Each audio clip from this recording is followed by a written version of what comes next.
This is Boxing with Mannix and Mora. I'm Chris Mannix. He is the former junior middleweight champion, Sergio Mora. On this episode, we are going to get into what could be another big cruiserweight matchup. We'll talk about Teofimo Lopez's social media meltdown over these last few days. Boots Ennis closing in on a unification fight. Plus, we'll take a few of your questions as we do every single week. I do want to start the show, though, Sergio, on a serious note. You and I, both Southern California people now. Right now, it's being ravaged by wildfires that have taken out thousands of homes. Everything good in your neck of the woods? Everything's good, but surrounding my neck of the woods is bad. If you look north towards the mountains, you could see the ash. You could smell it in the air. You could see it in the sky. Orange skies, brown skies, and of course, that the smell of burn is always around. So, it's sad what's going on in the west and along the coastline. But God bless them.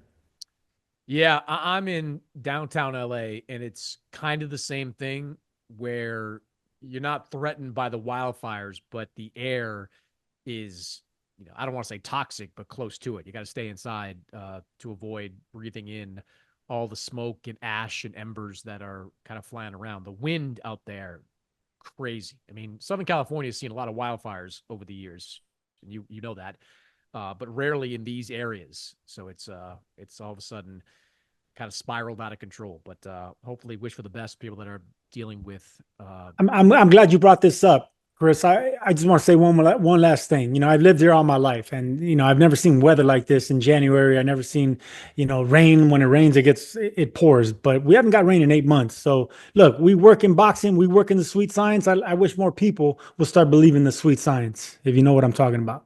Yeah, it's true. The main cause of all this has been the dry weather over the last 8 months. The rain season did not produce much rain, or has not produced much rain at all. So hopefully, we the people that are affected by all this can get through it safely. All right, Sergio, let's start the show talking about Jai Opetaia, who made a successful homecoming on Wednesday, knocking out David Naika in the fourth round to defend his cruiserweight title. Game effort, I thought, by Naika, who came to fight, but maybe a little too soon for him on the championship level, and just not enough firepower to take out Opetaia. 27-0 now for Jai Opetaia. Your thoughts on his performance on Wednesday night?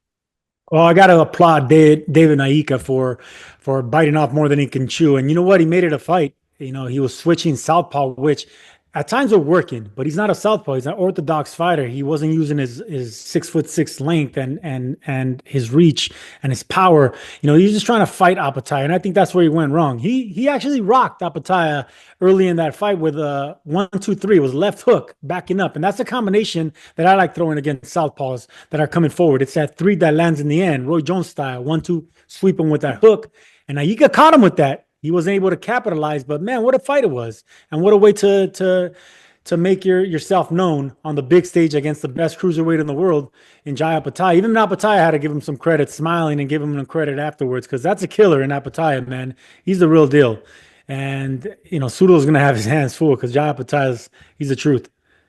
Yeah, I love the effort by Naika. Took that fight on just a few weeks' notice. As Eddie Hearn had said during the week, it wasn't like this was life-changing money for Naika. He just saw an opportunity and he pounced on it.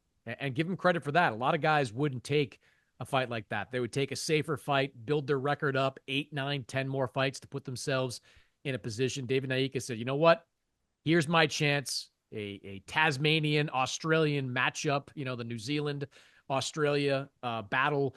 And he took that opportunity. And look, he did come to fight. Both these guys came to fight. I think Jai Opetaia, according to the CompuBox stats, landed one jab in this fight. I think Naika landed 7 jabs. These two guys just came out swinging, looking to knock the other out. And to your point, Naika did have some success during this fight, but just didn't have enough firepower. Maybe not enough experience, as you said, to do some of the things that maybe he'll be able to do, 6, 7, 8 fights down the road. I still think Naika's got a future in this weight class. I hope Matchroom works with him again, brings him back, gives him more opportunity, because, he saved that show. I mean, I thought that turned out to be a more entertaining fight than I think the fight against Hossein Sin Cara was going to be. Sin Cara was one of those IBF mandatories that really had no business being there. Had not beaten anyone of note, but had a perfect record, but was 39 years old. I don't think it would have been that entertaining a fight. This was a good one, and credit to Naika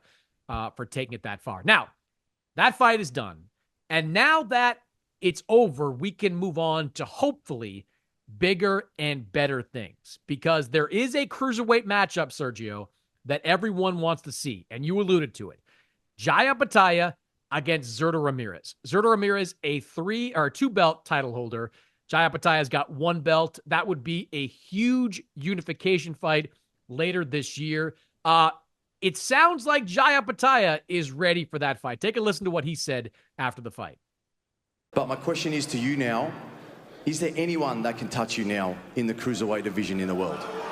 Ramirez, I'm coming for the belts. We're coming for those rest of the belts, man. We're coming for them. Well, Sergio, I am glad that Jai called out Zurdo Ramirez. What do you think of a Zurdo versus Jai Opetaia fight?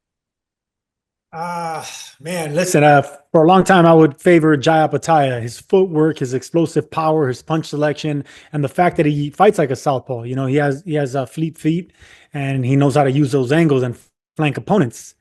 And he has a mean right hook. I always say it all the time. A left-hander, a southpaw with a right hook is one of the most dangerous things in boxing. But he's been regressing. He's been turning more into a brawler, looking for that big punch, going for the knockout, getting hit more, Opetaia. And Zurdo, on the other hand, he's been getting bigger, fighting the big boys, but boxing more. He's been using his feet. He's been jabbing. He's been flanking, using the southpaw stance. So against southpaw versus southpaw, I'm going to favor the better boxing. Right now, Zurdo's doing the better boxing.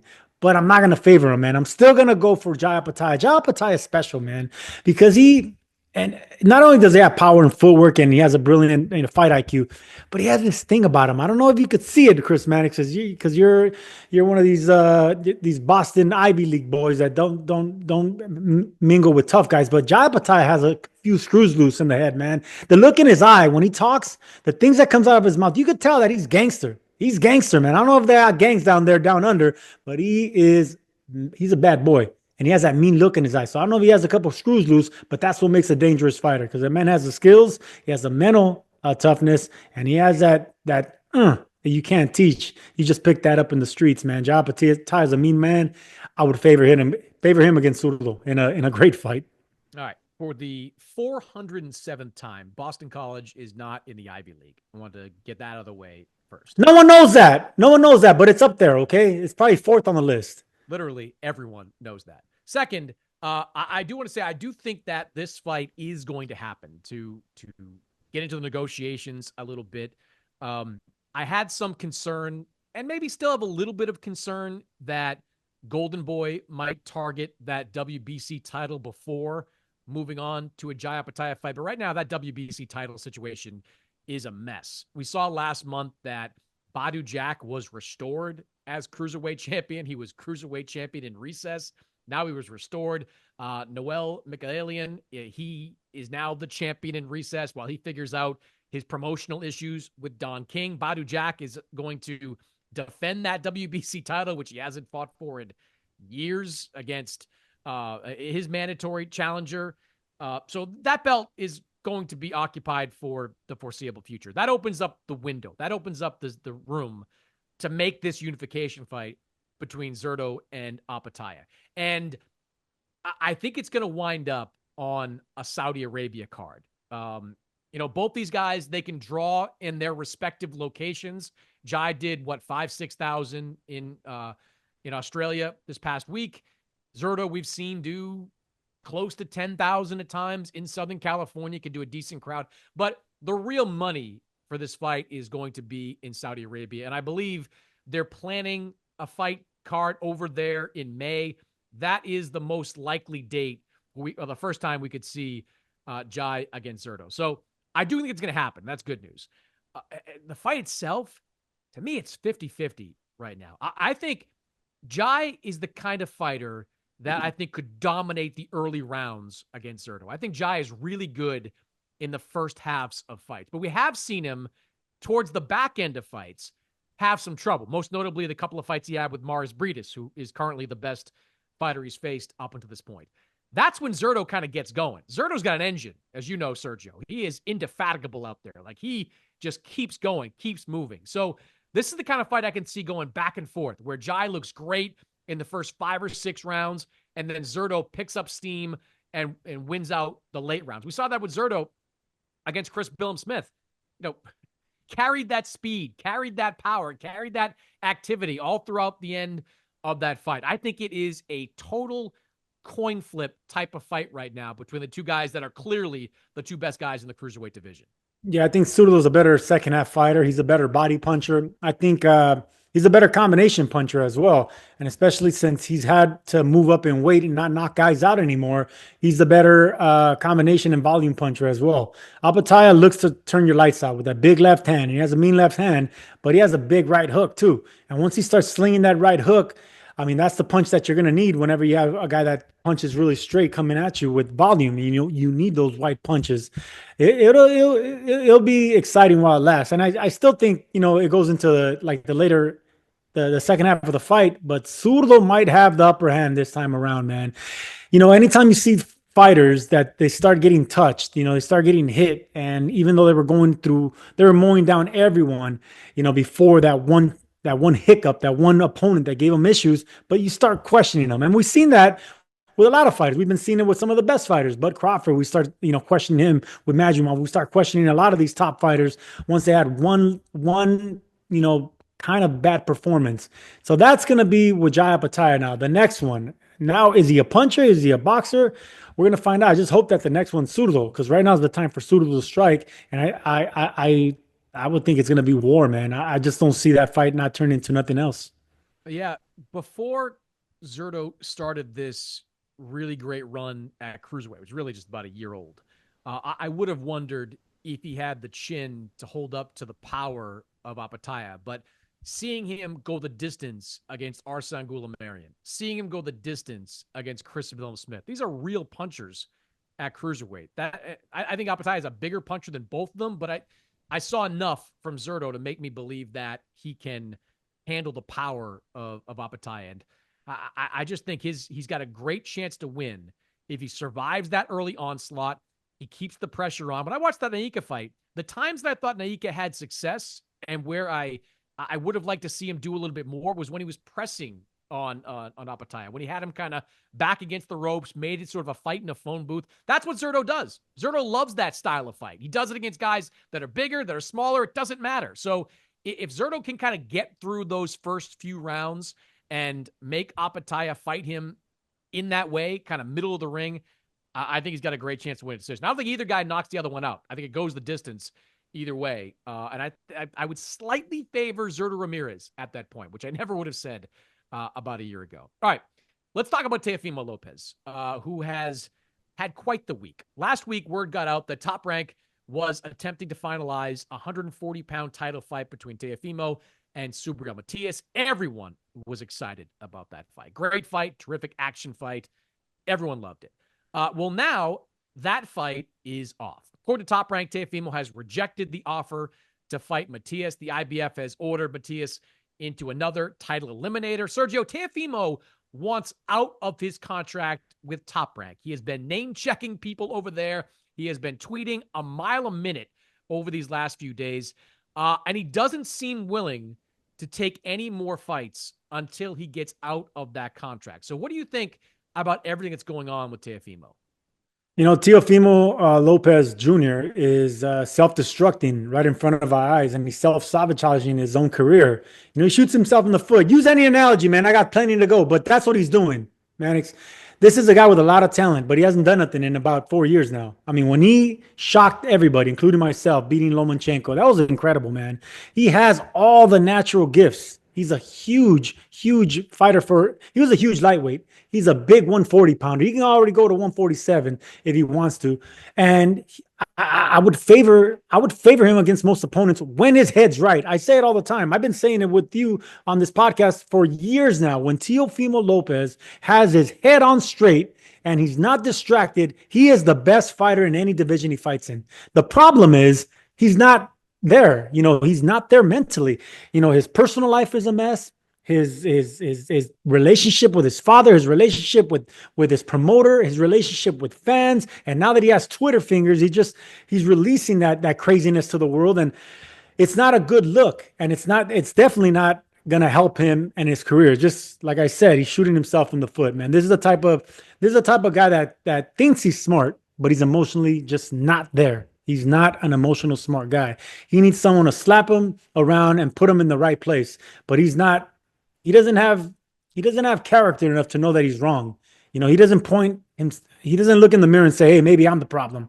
So I think Teofimo Lopez is just destined for something that's not good, man, in boxing. Because if your head is not right, it's only a matter of time before you get checked by somebody that's hungry and his head's on right and is thriving for this opportunity. Teofimo Lopez, yeah, he's skating on thin ice. So my take on it is that every time that Teofimo seems to have some momentum, his career stalls. He beats Lomachenko back in 2020, career-defining win, shocked the world in that fight. Has to wait over a year for the George Kambosos fight and ultimately loses. He beats Josh Taylor in 2023. Huge win. 140-pound title fight. Beats the guy that was the man in that division. Looks great. Then he fights 2 low-level fights last year and doesn't look particularly good in either one of them. He's got to fight. And he's got to start fighting top guys. I don't know the particulars of his contract with Top Rank, but Top Rank believes that they have an ironclad deal, and they're just not going to let him bully his way out of that contract. They're going to offer him what they believe are good offers, and he's either going to take them or he's going to sit out. It's kind of as simple as that from Top Rank's perspective. Matias, to me, was a great fight for him. Like, Matias took a step back in the aftermath of that Liam Paro fight, but he bounced back, won another fight in his home country, picked up another knockout. He is a known commodity in boxing, and that would have been an unbelievable action fight. Probably in New York City, where Teofimo has been fighting, where Matias could tap into the Puerto Rican community. That would have been an unbelievable event. That's a big fight that would have taken, I think, him to another level, because I think he would have won that fight, because he does really well with those type of guys, the guys that come forward, the guys that move, that get Teofimo problems. He would have done well in that fight. He wins that fight. Now you're talking maybe about a unification fight with Richardson Hitchens. That's a pretty big New York fight. Boots Ennis is out there at 147 if he wants to move up.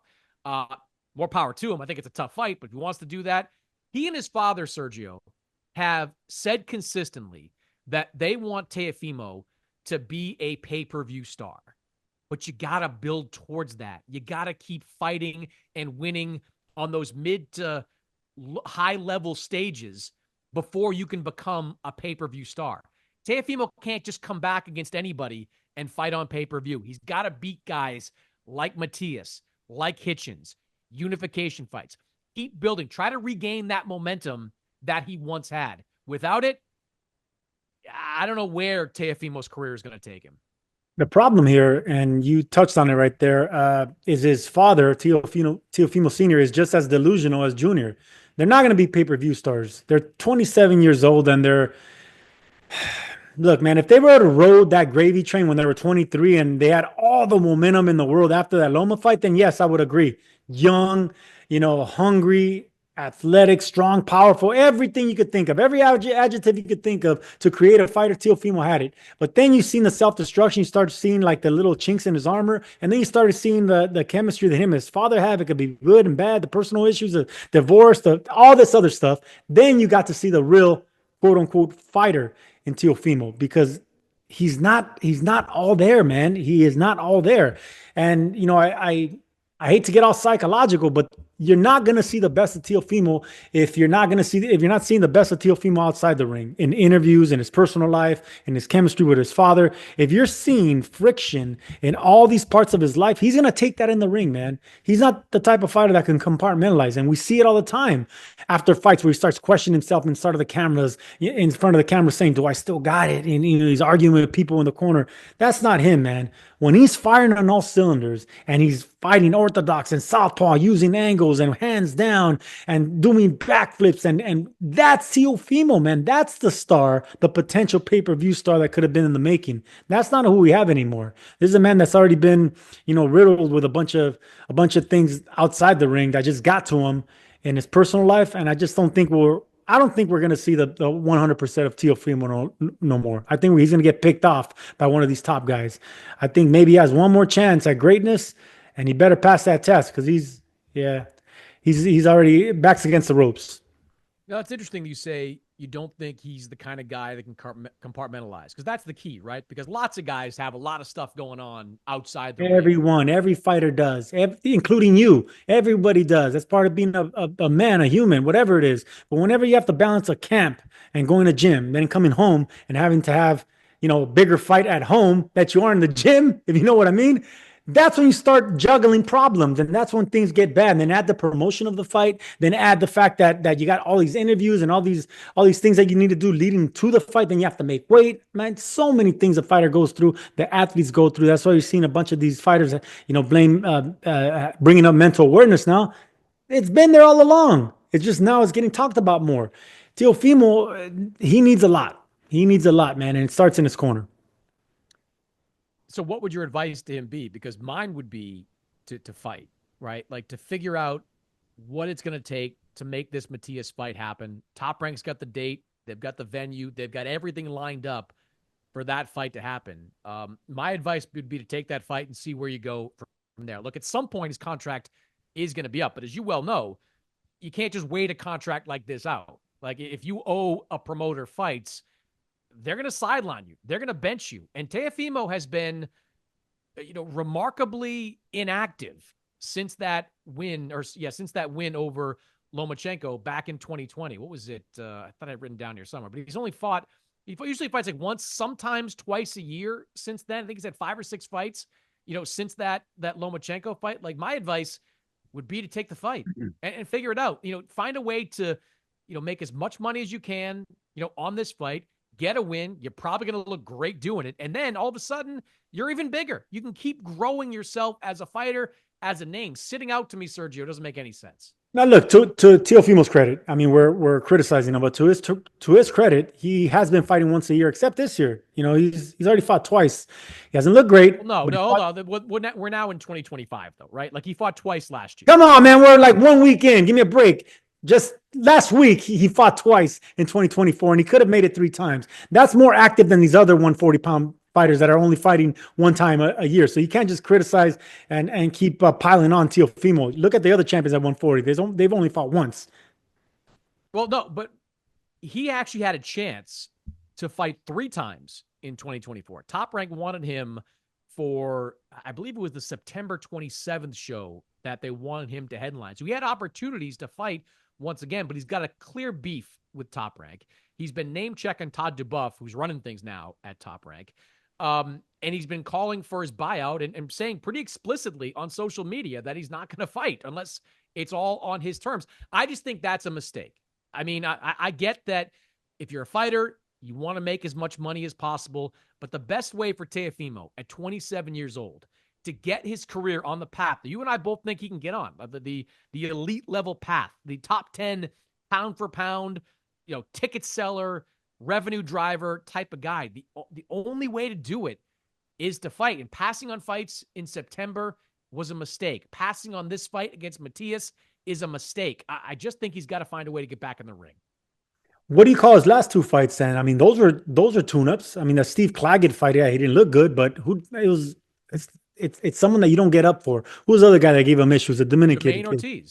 Ortiz gave him a lot of issues. Ortiz is a damn good fighter who gives other people's issues as well. So those are 2 stay busy fights to get him back to this big fight, this big payday. So look, I'm gonna give Teofimo the benefit of the doubt here. Again, what else does Top Rank want? I already fought 2 stay busy fights in 2024. Give me the big fight, the big name, the one that I'm going to get motivated for. But with that comes a big payday. From what I hear and from what I read, they gave him his above his minimum. So They answered the call, Top Rank. Every fighter has a minimum on the contract, right?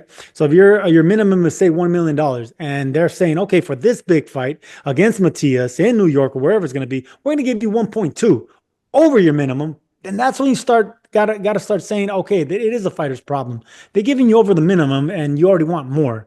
Yeah, you got to think of your career. If it was just about the money, I'm like, all right, well, you got to be a businessman too. But they're giving you your minimum plus more, and this is your career, and you're staying busy, and you're in a lower division, which you probably are the top dog. Yeah, this is all Teofimo's problem. This is his problem that he has to deal with. Yeah, look, the Jermaine Ortiz fight was not supposed to be that tough. It turned out to be a lot tougher than Teo expected. The Steve Claggett fight, look, it was a wide decision win, but he had to go the distance with that guy. I forget who they were looking for him to fight in this past September, but he would have at least have gotten his minimum for that fight. It would have kept his career moving. And at times, Sergio, you go back and look at some of the clips and things Teo said.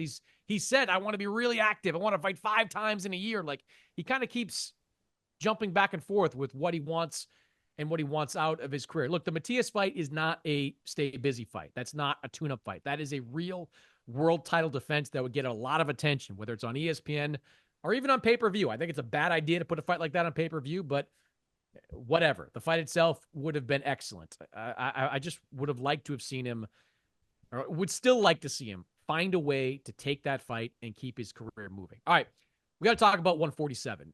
Boots Ennis and Eimantas Stanionis. Eddie Hearn was on this show on Monday talking about Boots and Stanionis and how they're getting very close to making that fight happen. Boots, of course, has not fought since that win over Karen Chukadzian. Famously and notoriously at this point, turned down the opportunity to fight Virgil Ortiz. Stanionis, he's got a belt at 147. He has been chronically inactive as well, so it's a good fight for both these guys. Would you be happy, Sergio, to get Boots against Stanionis for 2 belts at 147? I will be elated, Mannix, because look, this is exactly the type of fight that Boots Ennis needs after all those duck allegations. And, he got criticized and crucified in the media for ducking Virgil Ortiz. Well, guess who's probably just as powerful and polished, if not a little bit more polished technically, than Virgil? Is Stanionis. He's probably the exact same threat. So if he supposedly quote unquote ducked Virgil, like a lot of us assumed, and he's going straight into Stanionis, then maybe there's method to his madness. This ain't a guy ducking competition no more. Stanionis is a dangerous fighter to look good against. He has that high shell defense. It's hard to penetrate. He has wide shoulders, so he's really strong, and he's very patient. He has good timing, and he just breaks you down, man. Guys like that are scary. No matter how much talent and natural ability and length and strength and speed and have that Philly toughness that Ennis brings to the table, Stanionis has everything to counter that. It's a dangerous matchup, but you got to give it a Boots, and you got to give it a Matchroom as well. Eddie Hearn and everyone else putting this fight together because they're believing in Boots. Virgil was one thing, but going to Stanionis is a middle finger to everyone that criticized Team Boots, and this is the way to come back and say, all right, I'm ready for 2025. Here you go. And I think it's the right decision. I hope it happens.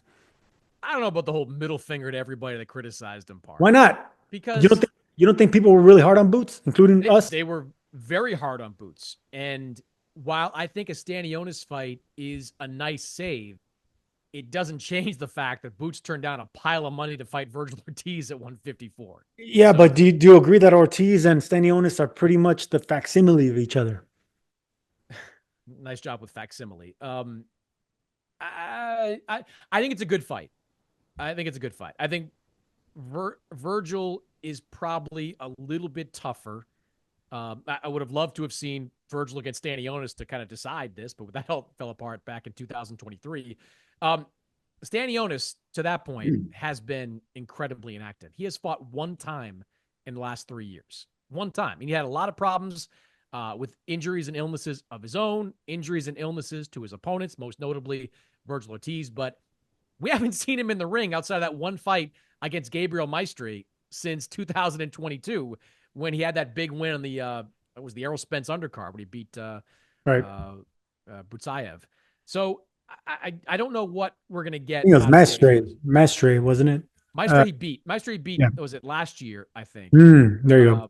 In 22, he fought Butayev, and that's when he won his version of the title, the WBA belt that eventually was upgraded. Again, I like the fight, and I don't know if it's as much as like Boots being able to say, "Ha, I told you all," as everybody from Boots to Matchroom to the people involved breathing a deep sigh of relief because they're able to get a solid unification fight for Boots Ennis. Because if they had not been able to get this fight, Sergio, we know Brian Norman is not going to fight him at this point. Mario Barrios is more involved in the Conor Benn sweepstakes at this point. What were they going to do? Because if they weren't going to get Stanionis, they would have had to take another title defense, which would have made Boots look even worse if he passed on the Virgil fight to take another nondescript title defense. So we're on the same page. It's a good fight, but I don't think that there was some kind of master plan in place to get this fight, this Boots versus Stanionis fight, over the finish line to give him that title unification fight before he ultimately moves up. I think it's going to be a good fight. I don't know where it's going to take place. I've heard Eddie suggest Philly, Atlantic City, Atlanta potentially as a possibility. But if you're Boots Ennis, you can breathe a little bit easier now. The critics aren't going to come down on you quite so hard because you are getting what you said you asked for, which is a unification fight against Stanionis. You say sigh of relief. I say middle finger to your critics. Hey, whatever it is, that's what Boots Ennis did. And I don't think it's a master plan because I just think they recovered well. It's a good counter comeback. And that's what you got to do. I mean, whenever you slip up in the public, you have to have some kind of comeback. You know, you have to come back with a clean slate, or you have to, some people have to apologize and play the sympathy card. Some guys double down and what's that thing that our president does? What's one thing that Trump does? He doubles down. He doubles down on his comments. He doubles down on everything. So I think Boots, he did a good job doubling down because look, yeah, he took all that criticism from Virgil, but Stanionis is no joke. Stanionis is no joke, and that'll be just as good, if not better, of a fight than Virgil. Not as popular because Stanionis, like you said, is inactive. He doesn't have the name. He doesn't have that promoter push. So yeah, he's not as popular as Virgil, who's been headlining cards and passing the test, and the knockout ratio is incredible. But he's easier to hit. Virgil is easier to hit, and we've seen him rocked a couple of times. We've seen him dropped and stumbled a couple of times. Stanionis is like Terminator. All right, so you gotta balance both out. I think Stanionis is just as good of a fight, and I'm glad, and I'm crossing my fingers that it happens. You know what this means too is that we can take Eimantas Stanionis off of the Sergio Mora Mount Rushmore of bad business decisions. That's right. Yeah, and who are we gonna fill it with? We can wait. We're patient with the Mount Rushmore. We're good there. It does this to put it in kind of context. I would assume that for Boots, it's beat Stanionis and you're gone, right? Like he will accomplish what he needs to accomplish. He will have won the unified championship in the ring, which is something that he's been talking about. Because I can't see him, Sergio, sticking around to defend those titles against Shakram Giasov. I don't think that's going to happen. So I think if he gets through the Stanionis fight, goes up to 154, where the sky's the limit, baby. That weight class is as loaded as any in boxing right now. Great title holders, great title challenges. And hey, I personally think that Virgil's in for a tough fight against Madrimov in February. He's going to be the underdog in my mind going into that fight. But if he gets through that with a win, a Boots fight is going to be a lot bigger in the summer or the fall of this year.